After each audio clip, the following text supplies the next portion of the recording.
DHN News at 5. Good evening, I'm Jessica Gauthier. And I'm Michael Rinker. Tonight, we now know who Kamala Harris is choosing to be her running mate in the race for president. Tim Walz, the governor of Minnesota. And Alabama lawmakers are already joining with other Republicans blasting her pick. Jay O'Brien is in Washington now with the latest. Vice President Kamala Harris announcing her VP pick, Minnesota Governor Tim Walz. I coached football and taught social studies for 20 years. Introducing himself to the nation in a new video posted on X. Respect, compromise, service to country. And so when I went into government, that's what I carried with me. The choice made at a rapid speed in the 2 weeks since President Biden dropped out, praised by a cross-section of the Democratic Party, from progressives to moderates. She had someone in Tim Walz that, one, she trusted, two, that she saw as someone that's going to bring something else to this ticket in a big way, and that is Midwest.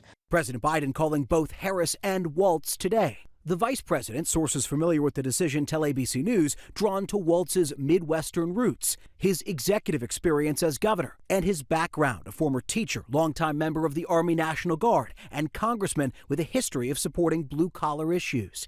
Walz, also known for his plain-spoken campaign style, recently labeling President Trump and his running mate, Senator J.D. Vance, as weird. You do not need your elected officials to give you a sermon, and these guys are weird on how they frame it. The Trump campaign calling Walz dangerously liberal, the former president posting simply "thank you" on social media. Vance, holding his own campaign event in Philadelphia, reacting to his new opponent. But I think that what Tim Walz's selection says is that Kamala Harris has bent the knee to the far left of her party, which is what she always does. The Harris campaign expected to use Walz to appeal to Rustbelt voters in must-win states like Michigan and Wisconsin. After that Philadelphia rally, Harris and Walz expected to blitz 6 more battleground states in 5 days.